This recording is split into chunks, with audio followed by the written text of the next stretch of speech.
మంచిది. మన ప్రభువు రక్షకుడైన యేసు క్రీస్తు వారి ప్రశస్తమైన నామంలో మీ అందరికీ కూడా నా హృదయపూర్వకంగా తెలియజేస్తున్నాను. ఈ రీతిగా మరి ఒక ఆన్లైన్ ట్రైన్లో మనందరం కూడా కోరుకుంటూ శివుని దేవుడు చక్కని కృపను కలగజేశాడు. పరిశుద్ధుడైనటువంటి దేవుడు మనల్ని ప్రేమించినటువంటి ఈ చక్కని కృపను బట్టి రాత్రికాల సమయంలో పరిశుద్ధమైన బైబిల్ నుండి క్లుప్తంగా ఒక మాటను జ్ఞాపకం చేసుకుని ముందుకు కొనసాగడానికి ప్రయత్నించేద్దాం.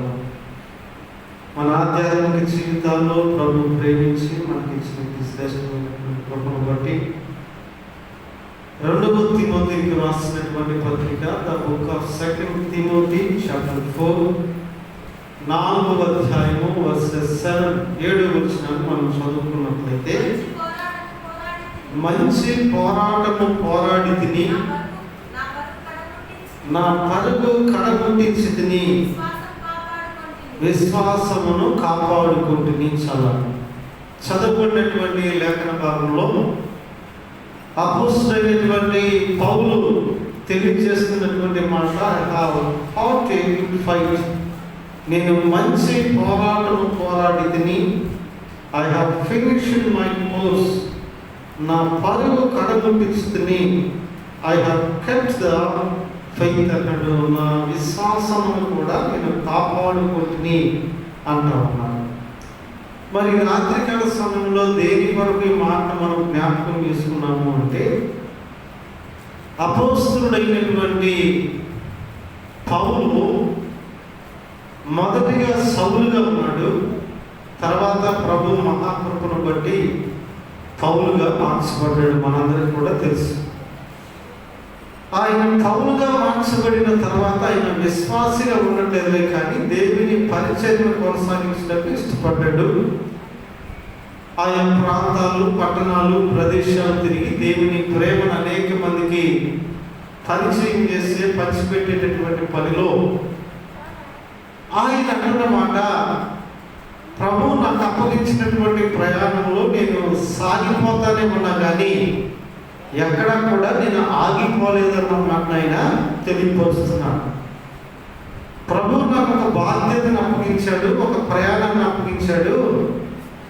అందులో కొన్ని సంతోషాలు ఉన్నాయి, కొన్ని దుఃఖాలు ఉన్నాయి, కొన్ని బాధలు ఉన్నాయి, కొన్ని వేదనలు ఉన్నాయి. అయినప్పటికీ కూడాను ఆ పరుగు నేను ఏం చేశానంటే దాన్ని తొదముట్టించాను, ఆగిపోలేదు, నేను సాగిపోయాను అంటున్నాను. మన జీవితంలో కూడా ఈ రాత్రి మనం జ్ఞాపకం చేసుకోవాల్సింది ఏమిటంటే, దేవుడు మనకి ఇచ్చినటువంటి విశ్వాస జీవితంలో మనము ఆగిపోక సాగిపోయేటటువంటి వారిగా ఉండాలి. ఆ రోజు పౌలుకు ఒక బాధ్యత అప్పగించాడు. ఈరోజు మనకు కూడా ఒక బాధ్యతలు అనేటటువంటి దాన్ని ప్రభు ఏం చేశాడు, అప్పగించాడు. విశ్వాసకి ఒక బాధ్యత అప్పగించాడేమో, సంఘానికి ఒక బాధ్యత అప్పగించాడేమో, సేవకుడికి ఒక బాధ్యత అప్పగించాడేమో, సేవకురాలకు ఒక బాధ్యత అప్పగించాడేమో. అయితే నీకు అప్పగించబడినటువంటి బాధ్యత విషయంలోనట ఆగిపోక సాగిపోయేటటువంటి వ్యక్తిగా మన జీవితాల్లో ఉండాలి అన్నారు. అందుకని మనం దాన్ని జ్ఞాపకం చేసుకున్నట్లయితే ఈ రాత్రి ఆగిపోయినటువంటి ఒక 3-4 వ్యక్తులు లేదా సాగిపోయినటువంటి ఒక 3-4 వ్యక్తులు మనం పరిచయం చేసుకుందాం. బైబిల్లో కూడా మన మాదిరిగానే కొంతమంది ఆగిపోయిన వారు ఉన్నారు, మరి కొంతమంది సాగిపోయినటువంటి వారు కూడా ఉన్నారు. అందుకని ఒక రాత్రికాల సమయంలో మనం జ్ఞాపకం చేసుకోవాల్సినటువంటి ప్రాముఖ్యమైనటువంటి మాట, ఈ విశ్వాస పరిచర్యలో ఆగిపోయినటువంటి వారెవరో, సాగిపోయినటువంటి వారెవరో కొన్ని విషయాలు మనం జ్ఞాపకం చేసుకుని ముందుకు కొనసాగడానికి ప్రయత్నం చేద్దాం. మొట్టమొదటిగా ఆగిపోయినటువంటి వారు ఎవరు అంటే, మొట్టమొదటిగా ఆగిపోయినటువంటిది లోతు భార్య ఆగిపోయినటువంటి వ్యక్తిగా మనందరం కూడా కనపడతా ఉంది. చూడండి, ఆదికాండము పరిశుద్ధ గ్రంథమైనటువంటి బైబిల్లో the book of Genesis chapter 19వ అధ్యాయము 26వ వచనాన్ని మనం జ్ఞాపకం చేసుకుందాం. ఆదికాండము 19వ అధ్యాయం 26వ వచనం. అయితే లోతు భార్య వెనుక నుండి తిరిగి చూచి ఉప్పు స్తంభమాయెను. ప్రభు ప్రేమించి లోతును తన కుటుంబాన్ని సొదొమ గొమొర్రా ప్రాంతంలో ఉన్న అగ్నిగంధకము నుండి కూడా విడిపించాలని ప్రభు వారు ప్రయత్నం చేసి, ఆ ప్రయత్నంలో భాగంగా మరి లోతును తన భార్యను, ఇరువురు కుమార్తెలు, నలుగురును కూడా నడుచుకుంటూ వచ్చేస్తున్నప్పుడు ప్రభు పలానా ప్రాంతానికి వెళ్ళమన్నప్పుడు వీరంటారు కదా లోతు, అయ్యా ఆ ప్రాంతం కాదు, ఈ ప్రాంతం అయితే నాకు అనుకూలంగా ఉంటుంది, నేను తేలిగ్గా వెళ్ళగా ఉంటాను. అయినప్పటికీ కూడా కృపగలిగిన దేవుడు ప్రేమించి సరే వెళ్ళు అంటాడు. నలుగురు వెళుతున్నప్పుడు ఆ ప్రయాణంలో ముగ్గురు సాగిపోతూ ఉంటే లోతు భార్య మాత్రం వెనక్కు తిరిగి ఆగినట్లుగా లేఖన భాగాల్లో తెలియపరుస్తాడు. ఆ ప్రయాణంలో సొదొమ గొమొర్రా ప్రాంతం విడిచిపెట్టే ప్రయాణంలో ముగ్గురేమో సాగిపోతున్నారు, ఒకరేమో ఆగిపోయారు. ఆగిపోయిన వారు ఏమయ్యారంటే బైబిల్ చెప్తుంది, సాల్ట్ పిల్లర్, ఉప్పు స్తంభము ఆయను. సాగిపోయిన వారేమో విడిపించబడ్డారు, రక్షింపబడ్డారు, చేరుకోవాల్సిన ప్రదేశానికి చేరుకున్నారు. సాగిపోకుండా ఆగిపోయిన వారు ఎవరైతే ఉన్నారో వారు ఉప్పు స్తంభంగా మారిపోయి నేటికి కూడా అలాగే ఉన్నారు. కాబట్టి సాగిపోయేటటువంటి వ్యక్తిగా మన జీవితాల్లో మనం ఎలా ఉండాలంట ఉండాలి. మనం సాగిపోయేటటువంటి వ్యక్తులుగా ఉండాలి, ఆగిపోయేటటువంటి వ్యక్తులుగా.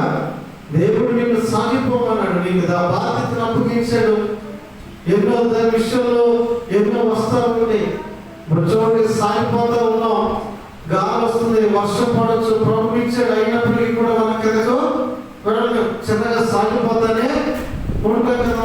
కాబట్టి అందుకనే ప్రభు చెబుతూ ఉన్నాడు కదా, ఇదిగో మొదటిగా ఆగిపోయినటువంటి వారిలో లోతు భార్య ఆగిపోయింది, ఉప్పు స్తంభంగా మారిపోయింది. ఇంకా రెండవదిగా ఆగినటువంటి వారు చూద్దాం. రెండవది ఆగిపోయినటువంటి వ్యక్తి ఎవరు అంటే సంసోను ఆగిపోయినటువంటి వ్యక్తిగా మనకు కనపడతా ఉన్నాడు. చూడండి, న్యాయాధిపతుల గ్రంథం, The Book of Judges chapter 16, న్యాయాధిపతుల గ్రంథము 16వ అధ్యాయాన్ని మనం జ్ఞాపకం చేసుకున్నట్లయితే 21వ వచనంలో ఒక మాట వ్రాయబడి ఉంది కదా. 16వ అధ్యాయం, అప్పుడు ఫిలిష్తీయులు అతనిని పట్టుకొని అతని కన్నులను ఊడదీసి ఆ గాజాను తీసుకుని వచ్చి ఇతడి సంకెళ్లతో అతనిని బంధించి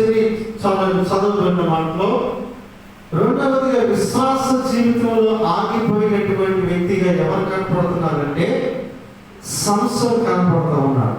మొదటిగా లోతు భార్య కనపడుతుంది, రెండవదిగా సంసోను మనందరికీ కూడా కనపడుతూ ఉన్నాడు. దేవుడు అతని ఒక బాధ్యత అప్పగించాడు. ఏమిటంటే అతడు నాజీరు చేయబడినటువంటి వ్యక్తి, అనగా ప్రతిష్ఠించబడిన వ్యక్తి. దేవుని ప్రజలను ఫిలిష్తీయుల చేతుల నుండి విడిపించుటకు దేవుడు ప్రత్యేకమైన బలమును శక్తి చేత ఇదిగో ఆ దంపతులకు ప్రభు ఇచ్చి చెప్తాడు కదా, అతడు నాజీరు చేయబడిన వాడు, అతని తల మీదకు మంగళ కత్తి రాకూడదు, అతడు అపవిత్రమైనది తినకూడదు. ఈ రీతిగా కొన్ని చెప్పినప్పుడు సంసోను యవన కాలము వచ్చేంత వరకు కూడా అదే రీతిగా ఉన్నాడు, అదే రీతిగా అయినా కొనసాగలేదు. కానీ అనుకోనటువంటి రీతిగా విశ్వాస జీవితంలో ఆయన ఆగిపోవలసిన పరిస్థితి వచ్చింది. దేవి అనేటటువంటి స్త్రీని చూశాడు, తర్వాత అపవిత్రమైనటువంటి తేనెను తాగాడు, తర్వాత దేవునికి విరుద్ధమైనటువంటి పనుల ద్వారా దేవుడు అప్పగించినటువంటి పనిని కొనసాగించడంలో ఆయన ఆగిపోయాడు. కాబట్టి అతని రెండు కళ్ళు కూడా తీసివేయబడి అంటాడు. మొదటిగానేమో లోతు భార్య ఆగిపోయింది, ఉప్పు స్తంభం అయిపోయింది. రెండవదిగా సంసోను ఆగిపోయాడు, అతని రెండు కళ్ళు కూడా తీసివేయబడి. ఒక గాడిద ఎముకతో 1000 మందిని చంపినటువంటి వ్యక్తి ఒక పిల్లలకు ఒక స్తంభానికి కట్టివేయబడి రెండు కళ్ళు లేనటువంటి వాడిగా అమలవస్తున్నటువంటి పరిస్థితి ఏర్పడింది. మహాబలాఢ్యుడు సంసోను అంటే ఎవడురా, భలే భలే వీరుడు అంటాడు.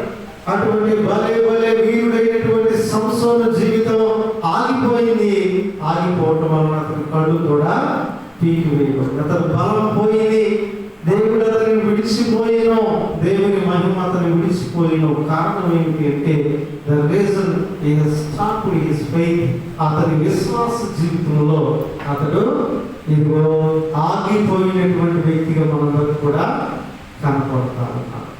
మూడవది ఇంకా ఆగిపోయినటువంటి వ్యక్తి ఎవరంటే అననీయ సప్పీరాలో ఆగిపోయినటువంటి వ్యక్తులుగా మనకు కనపడతారు. అపోస్తలుల కార్యాలు జ్ఞాపకం చేసుకున్నట్లయితే 5వ అధ్యాయం, the book of acts chapter 5, 5వ అధ్యాయం 5వ వచనాన్ని మనం జ్ఞాపకం చేసుకున్నట్లయితే అక్కడ ఒక మాట, అననీయ నీ మాటలు వినుచునే పడి ప్రాణము విడువగా వినిన వారందరికీ మిగులు భయము కలిగి. చాలా అననీయ అనేటటువంటి వ్యక్తి మనకు కనపడుతున్నాడు. అననీయ సప్పీరా అనేటటువంటి వ్యక్తులను గురించి మనం జ్ఞాపకం చేసుకోవాలి అంటే ద బెస్ట్ కపుల్గా బైబిల్లో కనపడతారు. చాలా మంచి భార్య భర్తలుగా కనపడతారు. ఎందుకంటే ఇప్పుడు చదివిన ఒక్క 2 లైన్లోనే కానీ అననీయ సప్పీరాని విడిగా రాశారు. వారి గురించి ఎప్పుడు రాసినా కలిపి రాశారు. అననీయ సప్పీరా అంటే అంత మంచి భార్య భర్తలు వాడు. అయితే అటువంటి అననీయ కూడా దేవుడి అంటే భయం కలిగిన వ్యక్తి, దేవుని సన్నిధిలో మంచి వ్యక్తిగా ఎదిగిన వ్యక్తి, దేవునికి పరిచయంలో వాడబడుతున్నటువంటి వ్యక్తి. ఆయన ఏం చేశాడంటే ప్రాణము విడిచినట్లుగా చనిపోయినట్లుగా భయపడు. కారణం ఏమిటంటే దానికి రీజన్ ఏమిటంటే ఈయన ఇచ్చుటలో ఆగిపోయినటువంటి వ్యక్తిగా కనపడతా ఉన్నాడు. ఒక తీర్మానం చేసుకున్నాడు, నా భూమిని అమ్ముతానన్నాడు. అమ్మగా వచ్చింది మొత్తం కూడా నేను ఈ పరిచయకి ఇస్తానన్నాడు. కానీ ఇచ్చుటలో ఆయన ఆగిపోయాడు. ఎందుకని అమ్మితే మంచి లాభం వచ్చింది, మంచి ధనం వచ్చింది. అయితే అతనికి కొంత ఆశ కలిగింది, తన భార్య కొంత ఆశ కలిగింది. మొత్తం పరిచయం దేవుని కొరకాన్ని మనం ఇచ్చినట్లయితే, మొత్తం దేవుని పని కొరకాన్ని మనం ఇచ్చినట్లయితే రేపు మన భవిష్యత్తు ఏంటి, రేపు మన పరిస్థితి ఏంటి, మనం ఎలాగ బ్రతకాలన్న ఆలోచన కలిగి వారు ఇవ్వవలసినంత ఇవ్వటానికి సాగిపోక కొంత ఇవ్వటానికి వెళ్ళి కొంత ఆగిపోవటానికి వాళ్ళు ప్రయత్నం చేశారు. ఆ ఇచ్చుడులో ఆగిపోవటను బట్టి ఈ యొక్క అననీయ సప్పీరాలు ఏమైనాట మరణించినటువంటి వ్యక్తులుగా కనపడతా ఉన్నారు. అలాగే ఇంకా మనం జ్ఞాపకం చేసుకున్నట్లయితే సొలొమోను కూడా భక్తిలో ఆగిపోయినటువంటి వ్యక్తిగా కనపడతా ఉన్నాడు. చూడండి, మొదటి రాజుల గ్రంథం 11వ అధ్యాయం, the book of first Kings, మొదటి రాజుల గ్రంథము 11వ అధ్యాయం మనం జ్ఞాపకం చేసుకుంటే అవి చాలా వచనాలు ఉన్నాయి. మీరు తర్వాత చదువుకోండి. 1 నుంచి కూడాను 8 వచనాలు కానీ మీరు చదువుకున్నట్లయితే ఆయన ఇదిగో భ్రష్టుడైనటువంటి, పదవి భ్రష్టుడైనటువంటి వ్యక్తిగా కనపడుతున్నాడు. 3వ వచనం నుండి కూడా ఆయన గురించి రాశారు కదా, సొలొమోను వృద్ధుడైనప్పుడు అతని హృదయాన్ని తిప్పివేశారు. ఇదిగో యథార్థ హృదయంగా లేకపోయాడు. భక్తి జీవితంలో ఆయన సాగిపోక ఆగిపోయినటువంటి వ్యక్తిగా కనపడతా ఉన్నాడు. దాని వలన అతను ఏమైపోయాడంటే పదవి భ్రష్టుడు అయిపోయాడు. దేవునికి సంతెత్తుకోబడ్డాడు. సమయం గురించి చెప్పాలంటే చాలా గొప్ప వ్యక్తి సమయం. మరి దావీదు బెత్షెబాకు పుట్టినటువంటి 2వ కుమారుడు, మొదటిగా పుట్టిన కుమారుడు చనిపోయాడు. 2వసారి ఇతను పుట్టాడు. దేవుడు ఇదిగో దావీదు తర్వాత సింహాసనాన్ని స్థిరపరచడానికి ఇతను ఎన్నుకున్నాడు. ఎందుకంటే భక్తి కలిగినటువంటి వాడిగా దావీదు చిన్నతనం నుండి కూడా ఎన్నో పెంచారు. సొలొమోనుకు ఉన్నటువంటి గొప్పతనం చెప్పాలంటే సొలొమోనుకు మొత్తం కూడా 4 రకాలైనటువంటి పేర్లు అనేటటువంటివి ఉన్నాయి. సొలొమోను మొత్తం కూడా 4 రకాలైనటువంటి పేర్లు ఉన్నాయి. ఎందుకంటే తండ్రి ఒక పేరు పెట్టాడు, తల్లి ఒక పేరు పెట్టింది, దేవుడు ఒక పేరు పెట్టాడు, జనాలకు ఒక పేరు పెట్టాడు. మరి దావీదు ఏమని పేరు పెట్టాడు సొలొమోను కంటే? సొలొమోను అని పేరు పెట్టాడు. అయితే దేవుడు నాతాను ప్రవక్త ద్వారా ఏమని పేరు పెట్టించాడంటే అతనికి ఓబద్యానికి పేరు నాయకుడు పెట్టించాడు. తర్వాత ఆయన తల్లి ముందుగా ఏమని పేరు పెట్టుకుందంటే లెమూయేల్ అని పేరు ఆయనకు పెట్టింది. జనాలు ఏమని పేరు పెట్టారంటే ఆయన మంచి జ్ఞానవంతుడు కాబట్టి ఆయన ప్రసంగి అని పేరు పెట్టారు. చూడండి, 4 రకాలైనటువంటి పేర్లు ఆయన పెట్టారు. దేవుడు అంతగా ఆయన బలపరిచాడు, ఎన్నుకున్నాడు, దీవించాడు. కానీ భక్తి జీవితంలో ఆయన ఏమయ్యాడు? ఆగిపోయాడు, పదవి భ్రష్టుడు అయినాడు. లోతు భార్య ఆగిపోయింది, ఉపస్తంభం అయింది. సంసోను ఆగిపోయాడు, గుడ్డివాడయ్యాడు. అననీయ సభ్యులు ఆగిపోయారు, ప్రాణాలు పోగొట్టుకున్నాడు. సొలొమోను ఆగిపోయాడు, పదవిని పోగొట్టుకున్నాడు. అందుకనే దేవుని వాక్యం అంటది కదా అపోస్తలుడైన పౌలు ద్వారా, నా పరువు తొలముట్టించింది, నా విశ్వాసమును నేను కాపాడుకుంటుని. ఈ రాత్రి దేవుడు మనకు అప్పగించినటువంటి దానిలో సాగిపోక ఆగిపోతే ప్రాణాన్ని పోగొట్టుకొచ్చేమో, ఉద్యోగం పోగొట్టుకొచ్చేమో, లేకపోతే మన జీవితాలు పుస్తకంగా మారిపోయిన వాళ్ళు ఏమో, ఆత్మీయ గుడ్డితనం కలిగి జీవించేటటువంటి వారిగా ఉంటామేమో. కాబట్టి ఆగిపోక సాగిపోయేటటువంటి వారిగా ఉండాలి.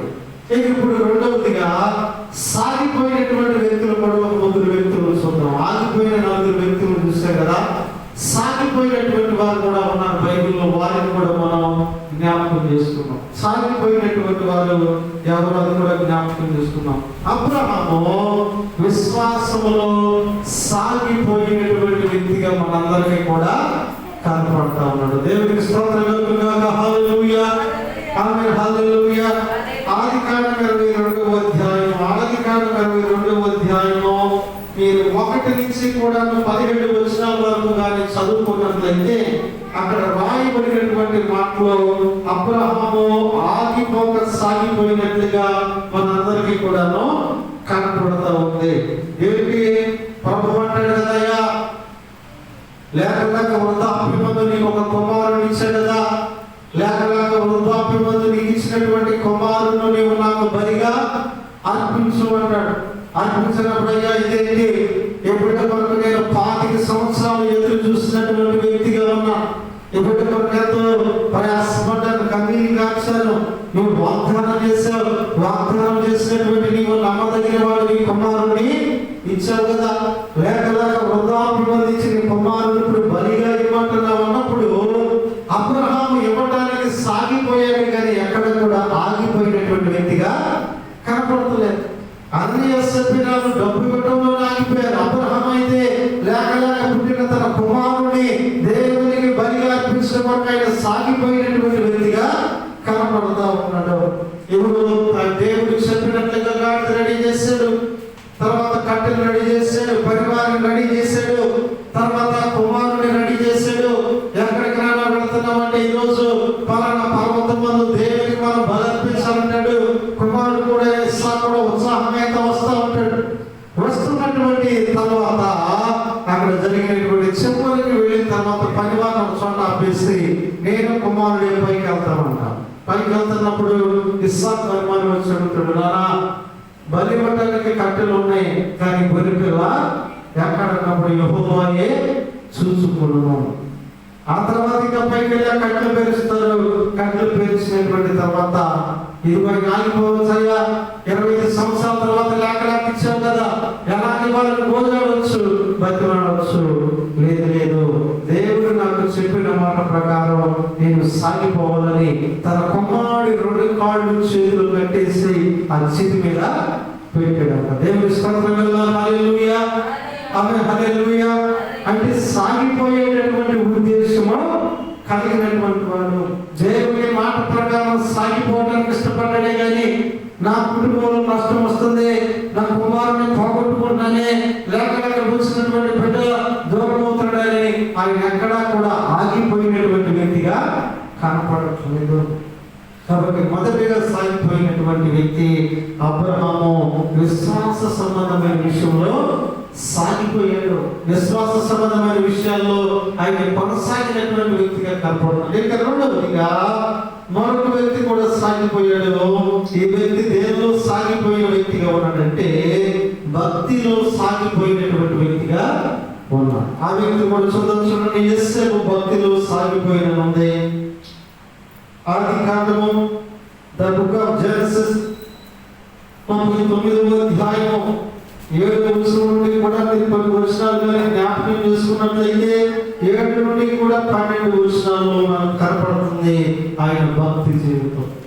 తన యజమాని భార్య అతను ప్రేరేపిస్తా ఉంది, నేను చెప్పినట్టు చేయి, నీకు మంచి అధికారం ఇప్పిస్తాను, రాజుతో మాట్లాడి మంచి హోదా ఇప్పిస్తాను, నీ అవసరాలన్నీ కూడా నేను తీరుస్తానని చెప్పినప్పుడు ఆయన చేసినటువంటి పని ఏమిటి అంటే, ఇదిగో మరి నిజముగా తన భక్తి జీవితాన్ని కాపాడుకున్నాడే కానీ పాపం చేయడానికి ఎక్కడా కూడా ఆయన ఇష్టపడాలి.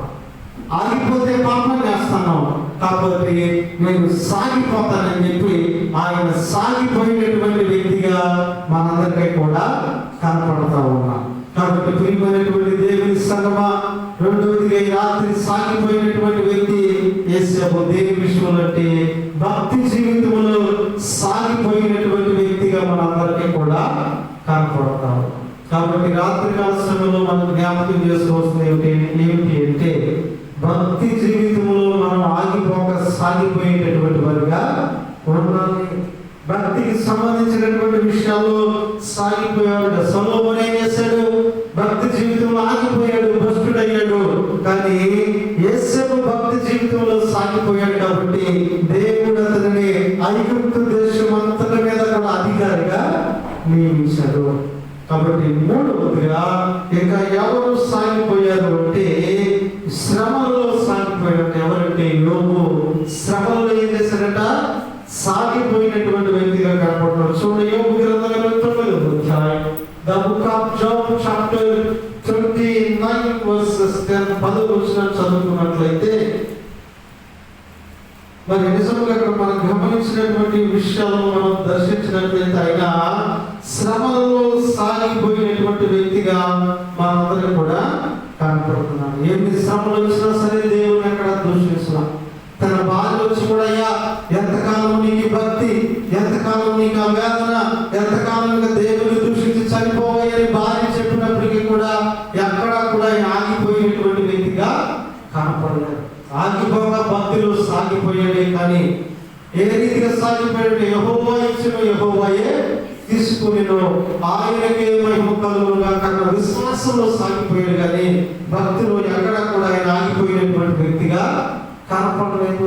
కాబట్టి ప్రభువునందు ప్రియులారా, మూడవదిగా సాగిపోయినటువంటి వ్యక్తి ఎవరంటే, ఇదిగో విశ్వాస సంబంధమైనటువంటి విషయాలు, భక్తి విషయాల్లో శ్రమలలో ప్రాముఖ్యంగా యోబు సాగిపోయాడు కానీ ఎక్కడ కూడా ఆగిపోయిన వ్యక్తిగా కనపడలేదు. మనం చిన్న మాట ఇవ్వాలి, ఎవరైనా ఒక మాట అంటే మరలా వచ్చే వాళ్ళు రావాలన్నా, వారి వెనకాల కూర్చోవాలన్నా, వారి ముందు కూర్చోవాలన్నా మనం ఇబ్బంది పడతా ఉంటాం. కానీ యోబుకు 10 మంది బిడ్డలు ఒకే రోజు చనిపోయారు. ఇదిగో గొర్రెలు వేలంలో పోయి, ఒంటెలు చనిపోయి, ఇదిగో చివరికి తన ఒళ్ళంతా కూడా ఇదిగో పుండ్లు పడిపోయి ఆ ప్రేమతో గీక్కునేటటువంటి స్థితికి ఆయన పరిస్థితి వచ్చినప్పటికీ కూడాను ఇదిగో ఆయన ఎంత మాత్రం కూడా ఆగిపోలేదు కానీ ఆ శ్రమలలో కూడా ఆయన సాగిపోయిన వ్యక్తిగా కనపడతా ఉన్నాడు. ఇక ఆఖరిగా మనం దాన్ని జ్ఞాపకం చేసుకున్నట్లయితే సాగిపోయిన వ్యక్తి ఆగిపోక దానియేలు మనకు కనపడుతున్నాడు. చూడండి, దానియేలు గ్రంథం 6వ అధ్యాయం, The book of Daniel chapter 6, దానియేలు గ్రంథం 6వ అధ్యాయము 10వ వచనాన్ని చదువుకున్నట్లయితే ఒక మాట అంటాడు కదా, ఇంటి శాసనము సంతకం చేయబడినని దానియేలు తెలుసుకొనెను. అతడు తన ఇంటికి వెళ్ళి యథాప్రకారం అనుదినము వారు మోకాడుకొని తన ఇంటి పైగది కిటికల యెరూషలేమునకు తలుపు తెరవబడి ఉండగా తన దేవునికి ప్రార్థన చేయుచు ఆయనను స్తుతించుచు వచ్చెను. దానియేలు జ్ఞాపకం చేసుకుంటే ఆగిపోగా సాగిపోయినటువంటి వ్యక్తిగా కనపడతా ఉన్నాడు. ఇంటి శాసనము సంతకము చేయబడినని తెలిసిన ఏ శాసనం అంటే, ఇదిగో ఇక్కడ ఉన్నటువంటి రాజును తప్ప ఎవరు కూడా ఈ లోకంలో దేవుడు లేరు.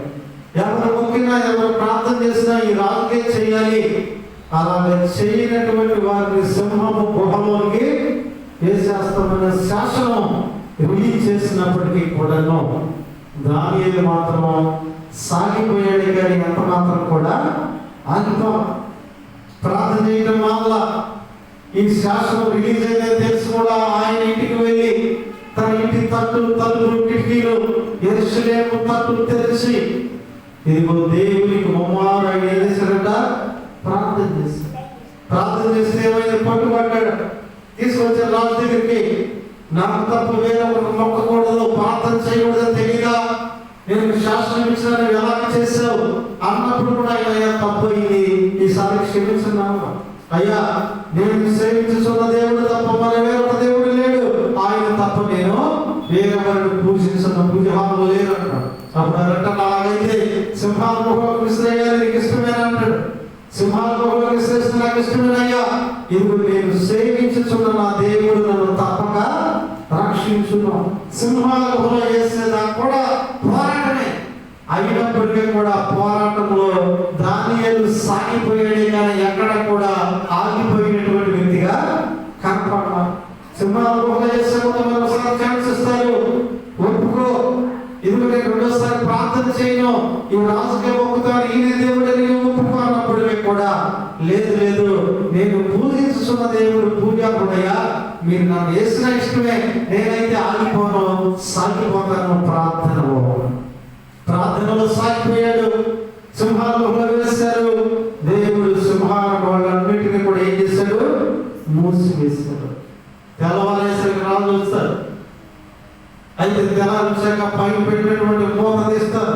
మూత తీసినప్పుడు ఆయన కేకేస్తారు, జీవము గల దేవుడిని సేవించుతున్న దానియేలు, నీవు సేవించుతున్నటువంటి నీ దేవుడు నిన్ను రక్షించిన అంటే కింద నుంచి దానియేలు అంటాడు కదా, రాజు చిరకాలం జీవించునుగాక. దేవుని స్తోత్రం, హల్లెలూయా, హల్లెలూయా. రాజు గారి పక్కన ఉన్నటువంటి వాళ్ళందరూ ఉంటారు. సింహాలు, ఇన్ని సింహాలను ఒకరిని తినకుండా ఎలా వదిలేసినాయిరా బాబు, ఇన్ని సింహాల మధ్యలో దానియేలు క్షేమంగా ఎలా ఉన్నాడని ఆశ్చర్యపోయారు. ఎందుకంటే మనం కూడా ప్రార్థన జీవితంలో ఆగిపోక సాగిపోతే దేవుడు సింహాల నోళ్ళను కూడా ఏం చేస్తాడు? మోగిస్తాడు.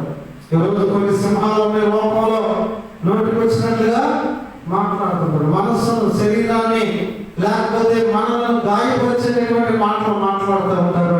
అట్టి వారి నోళ్ళు ముయ్యబడాలి అంటే మనం ప్రార్థన జీవితంలో ఆగిపోక సాగిపోయేటటువంటి వారిగా ఉండాలి. దాన్ని ఒకప్పుడు మేము రోడ్డు దాటి వస్తుంటే భయంకరమైనటువంటి తిట్లు, మాటలు ఉండేటటువంటి భయంకరంగా శ్వాస అనమాట, ఏదో ఒక మాట అన్నా సరే వస్తుండేటటువంటి ఆ రోడ్డు దగ్గర నాకు బాగా గుర్తు అనమాట. టామీ అనే తెల్లగా కుక్క ఉండేది అనమాట. అది మా పక్కనే పడుకుంటుండే. అయితే మేము ఎవరైనా కనపడితే చాలు ఆ కుక్క రెండు తిట్లు తిట్టేవాడు. ఆ కుక్క మీద పెట్టి తిట్టేటటువంటి వాడు. నేనైతే కొన్నాళ్ళు అసలు బజార్లో తిరగడం మానేసి ఆ బజార్కి సైకిల్ వేసుకుని తిరిగి, ఎందుకంటే నాకు కొంత కోపం ఎక్కువ. వాడు ఒక మాట అంటే నేను అంతకుమించిన మాట అనగలను. మనదేమో పరిచర్య వేరు, మనం మాటకు మాట అనే పరిచర్య మనది కాదు. అయితే ఇంట్లో కూడా చాలా బాధపడేవారు.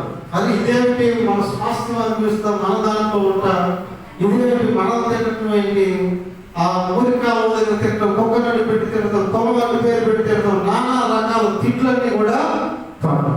అయినప్పటికీ కూడా నా తల్లిదండ్రులు చేసినటువంటి ప్రార్థన ఏంటి అంటే ఇదిగో వారి ప్రార్థన జీవితాన్ని మాత్రం విడిచిపెట్టాలి. ఏంటి పరిచర్యని అన్ని వదులుకొని ఊరు నుండి సొంత జనాంగాన్ని వదులుకొని ఎక్కడికి వస్తే ఈ దిక్కులేంటి ప్రభు నమ్మకంగా పరిచర్య చేస్తున్నప్పుడు ఇదేమి సేవ జీవితం నిజంగా ఉంటే మాకు ఇగ్గతేంటి శ్రమలేంటని వారు విడిచిపెట్టలేదులే, కానీ మరి ఎక్కువగా వారి ప్రార్థనలో గడపడానికి ఇష్టపడ్డాడు. కాబట్టి ఈ రోజున అట్టి నోళ్ళన్నీ కూడా ప్రభు ఏం చేశాడు? మూసివేసి.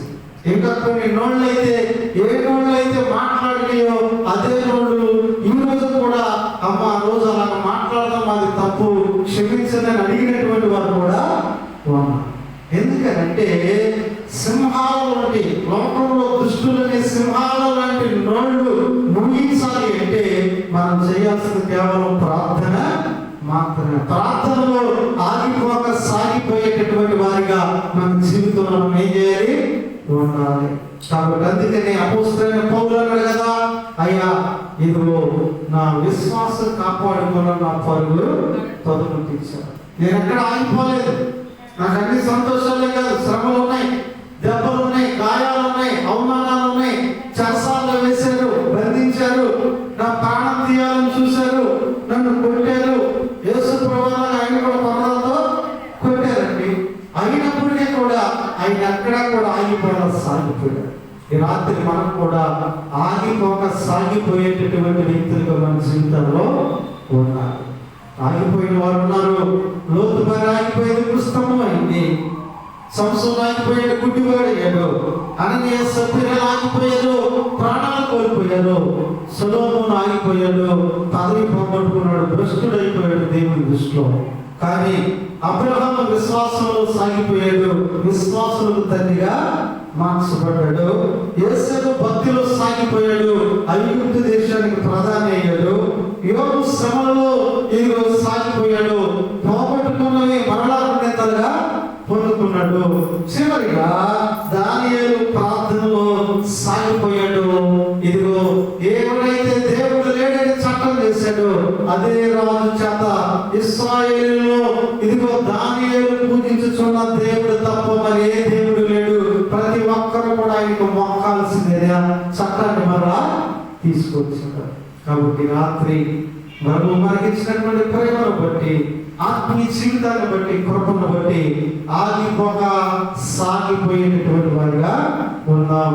అంటే వాక్యము కృపను ప్రభు ఈ రాత్రి కాల శ్రమంలో ఏకీభవించిన మనందరికీ కూడా ఇచ్చి బలపరిచి నడిపించునుగాక.